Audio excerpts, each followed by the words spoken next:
Halo teman-teman semua, berjumpa kembali dengan media informasi.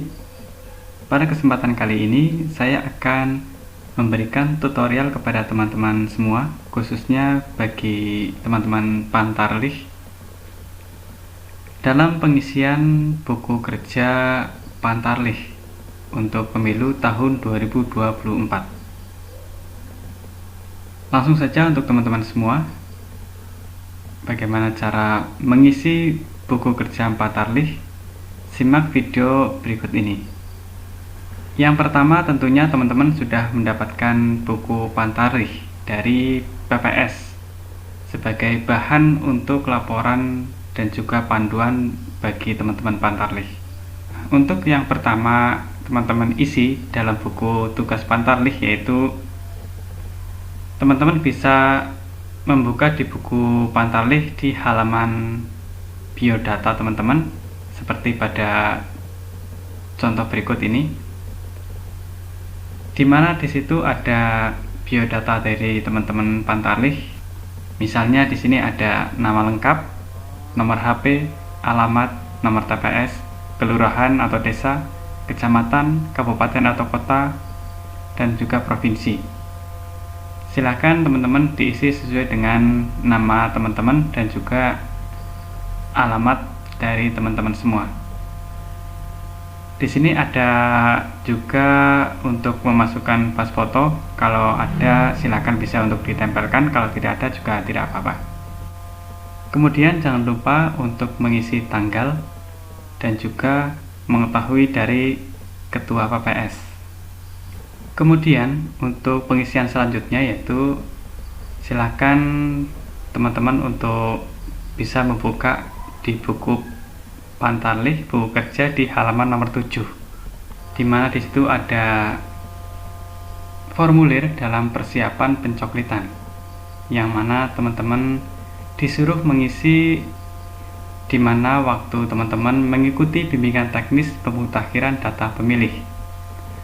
Seperti pada contoh yang berikut ini, yaitu teman-teman untuk mengisi saat mengikuti bimbingan teknis pada pemutakhiran data pemilih. Yang pertama yaitu teman-teman untuk mengisi kegiatan BIMTEK, di mana teman-teman kapan mulai di BIMTEK oleh PPS. Saya contohkan di sini, yaitu misal teman-teman di BIMTEK pada hari Minggu, maka ditulis saja kegiatan BIMTEK pada hari Minggu tanggal 12 Maret 2023, waktu jam 10, tempat di aula balai desa atau di tempat mana yang teman-teman ikuti bimbingan teknisnya. Kemudian pemberi materi ini adalah dari PPS teman-teman setempat. Kemudian di bawahnya yaitu ada materi BIMTEK, di mana teman-teman sewaktu di BIMTEK pasti diberikan beberapa materi. Di sini ada 9 materi yang diberikan dari PPS. Di antaranya yang pertama, jadwal dan tahapan pelaksanaan coklit, dokumen dan perlengkapan coklit, penyusunan rencana kerja Pantarlih, tata cara pelaksanaan coklit, tata cara pengisian formulir model A daftar pemilih, model A daftar potensial pemilih, model A laporan hasil coklit, dan model A tanda bukti terdaftar. Yang keenam, tata cara pemasangan e-coklit dan pendaftaran akun. Nomor 7, tata cara penggunaan e-coklit. Kemudian yang ke-8, pelindungan data pribadi pemilih. Dan yang ke-9 adalah fakta integritas penyelenggara pemilu. Jika teman-teman sewaktu diberikan materi BIMTEK, di situ ada semua diberikan oleh PPS yang membimtek, maka di kolom sebelahnya, yaitu di kolom checklist, maka di checklist semua saja, seperti pada contoh berikut ini. Kemudian lanjut ke halaman berikutnya, yaitu pada halaman nomor 8. Di sini teman-teman untuk mengisi rencana kerja Pantarlih. Poin kedua ini yaitu laporan untuk menyusun rencana kerja Pantarlih, di mana Pantarlih berkoordinasi dengan PPS untuk menyusun jadwal rencana kerja coklit. Jadi di sini saya contohkan untuk yang nomor 1, jadwal koordinasi dengan RT RW, yaitu tanggal 12 Februari 2023. Kemudian yang kedua itu jadwal koordinasi dan pelaporan dengan PPS. Silakan teman-teman diisi sendiri sesuai dengan kondisi dari teman-teman. Semisal teman-teman koordinasi dan pelaporan dengan PPS itu tanggal 15, maka isikan saja tanggal 15. Kemudian jadwal penyusunan laporan hasil coklit. Di sini misal tanggal 20 Februari, teman-teman isi saja dengan tanggal 20 Februari. Kemudian tahapan yang keempat yaitu jadwal penyerahan hasil coklit. Silakan teman-teman isi sesuai dengan keadaan yang sebenarnya yang teman-teman kerjakan, dan seterusnya. Kemudian yang poin 3 yaitu penerimaan dan pengecekan kelengkapan dokumen dan perangkat kerja Pantarlih, di mana di sini ada 9 dokumen maupun perlengkapan yang diberikan kepada Pantarlih oleh PPS. Yang pertama yaitu formulir model A daftar pemilih, di mana daftar pemilih yang disampaikan oleh KPU, KIP Kabupaten atau Kota sebagai bahan coklit. Ini adalah model formulir A daftar pemilih atau DP4. Tentunya teman-teman pasti sudah diberikan saat BIMTEK. Oleh karena itu, di kolom ini teman-teman di tanda terima atau checklist dikasih tanda saja ya, yang berarti menerima. Jangan lupa juga pada tanggal berapa teman-teman diterimakan atau menerima berkas tersebut. Di sini saya contohkan tanggal 12 Februari 2023. Kemudian sama halnya dengan yang nomor 2 yaitu formulir model A daftar potensial pemilih, yaitu formulir yang kosong untuk mendata pemilih baru yang belum terdaftar pada formulir model A daftar pemilih. Ini pasti juga sudah diberikan oleh PPS, maka dikasih tanda checklist. Untuk tanggal juga jangan lupa. Kemudian formulir model A tanda bukti terdaftar, di mana tanda bukti bahwa pemilih telah terdaftar yang jumlahnya 2 rangkap. Ini juga teman-teman pasti sudah mendapatkan dari PPS, maka di checklist saja. Kemudian yang keempat yaitu formulir A stiker coklit, yaitu formulir model A stiker coklit. Ini juga sama di checklist karena pasti sudah mendapatkan juga. Kemudian formulir model A laporan hasil coklit, yaitu laporan hasil coklit dari Pantarlih. Ini yang berupa 1 lembar, pasti juga sudah diterimakan oleh PPS kepada Pantarlih. Untuk itu silahkan teman-teman di checklist saja. Kemudian selanjutnya yaitu atribut Pantarlih, yang mana teman-teman sewaktu akan menjalankan pencoklitan ke lapangan pasti diberikan beberapa atribut yang meliputi ada topi, rompi, dan juga tanda pengenal. Begitu juga dengan alat tulisnya, ada pensil, ballpoint, penggaris, map, plastik, dan lain sebagainya. Di sini teman-teman silahkan di checklist, yang artinya sudah menerima. Kemudian juga untuk buku kerja Pantarlih, pasti sudah menerima, silahkan di checklist. Dan juga video tutorial Pantarlih, jika teman-teman dikasih dari PPS terkait dengan video tutorial, silahkan untuk di checklist. Jangan lupa untuk tanggal penerimaannya untuk diisi. Selanjutnya, untuk pengisian pada halaman 11, yaitu terkait dengan pelaksanaan coklit, di mana pada formulir ini teman-teman silakan diisi terkait dengan koordinasi awal dengan RT atau RW atau nama lain. Di sini ada formulir yang harus teman-teman diisi. Sebagai contoh, di sini ada nama pengurus RT atau RW. Silakan teman-teman isi sesuai dengan RT atau RW dari teman-teman. Kami contohkan yaitu nama pengurus RT, nama Sutadi, nomor RT atau RW 01, tanggal koordinasi Di sini saya kasih tanggal 12 Februari 2023 karena pada hari itu adalah pencoklitan serentak sekaligus dari teman-teman Pantarlih untuk koordinasi awal dengan RT RW sebelum melaksanakan coklit ke lapangan. Nah, pada kolom yang di bawahnya lagi yaitu ada kolom perihal koordinasi dan juga hasil koordinasi. Di sini untuk teman-teman bisa isi, yaitu dalam perihal koordinasi ditulis saja misal izin pelaksanaan pencoklitan pemilu 2024 di lingkungan RW 1 dan meneliti by name by address daftar pemilih.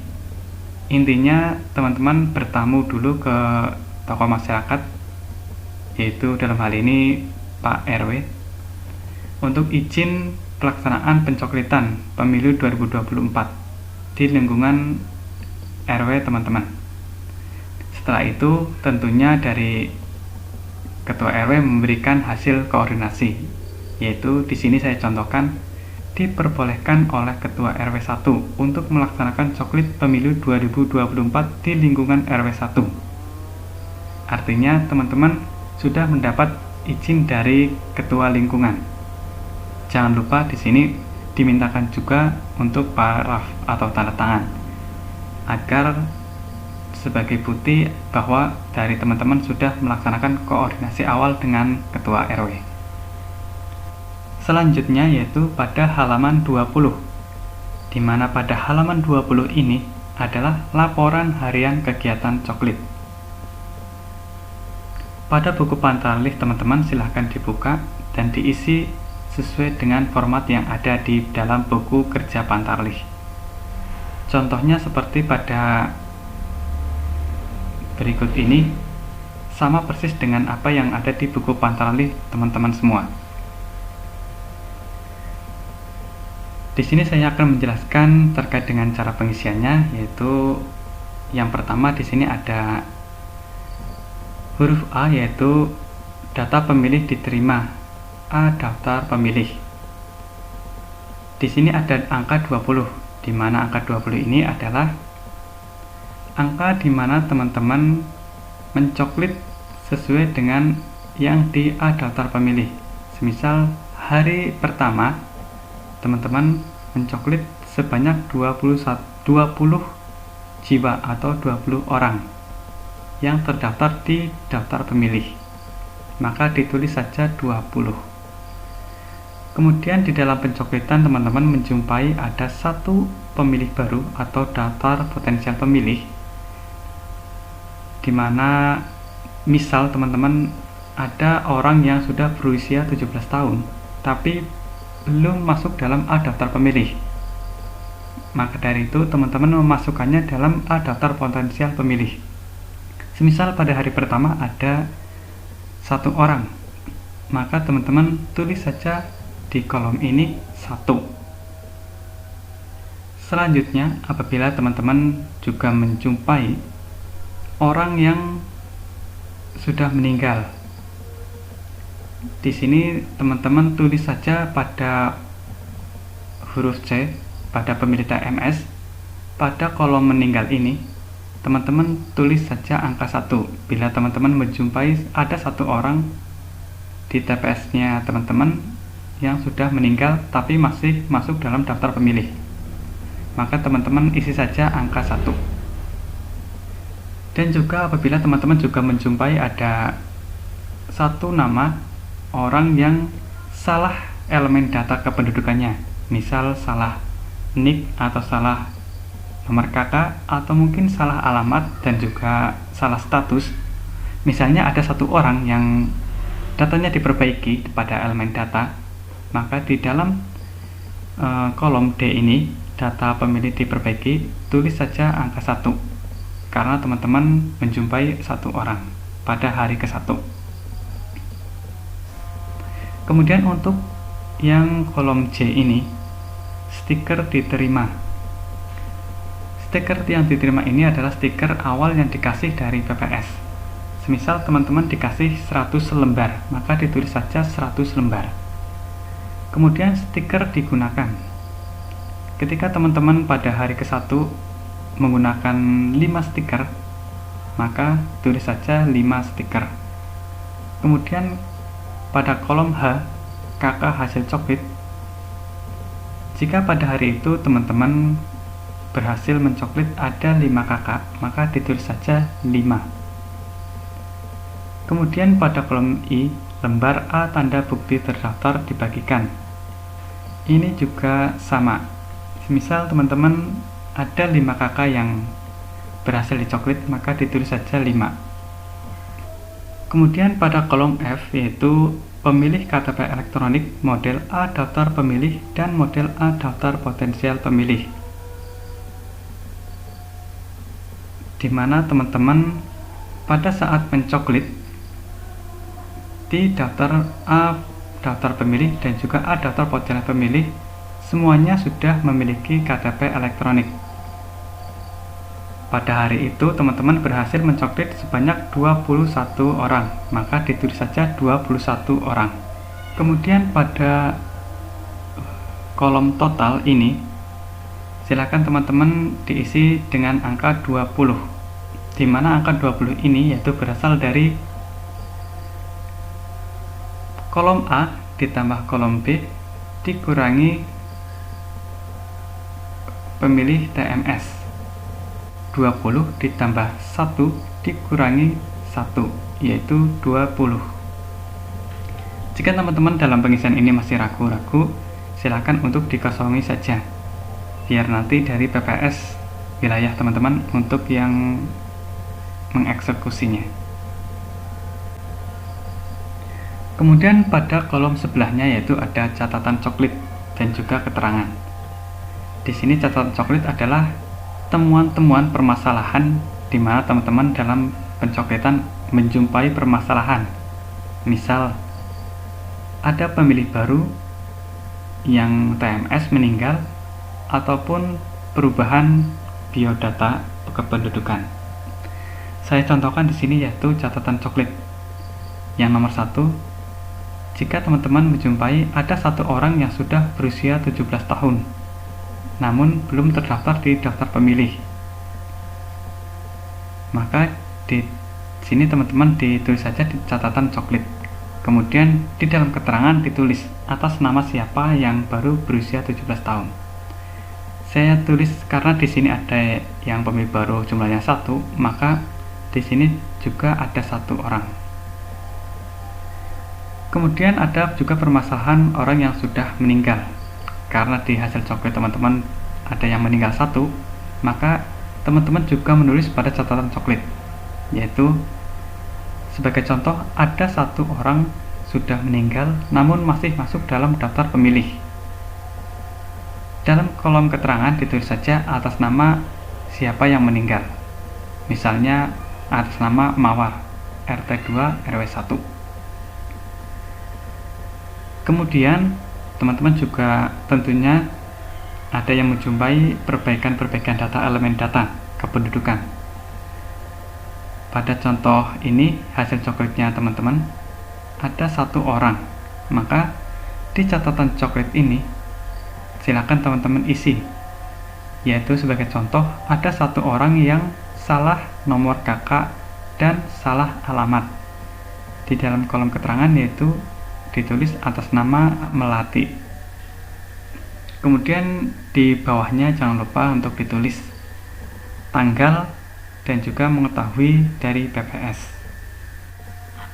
Kemudian lanjut untuk halaman yang paling terakhir yaitu halaman 56, di mana di sini ada berita acara serah terima berkas hasil coklit dari Pantarlih kepada PPS.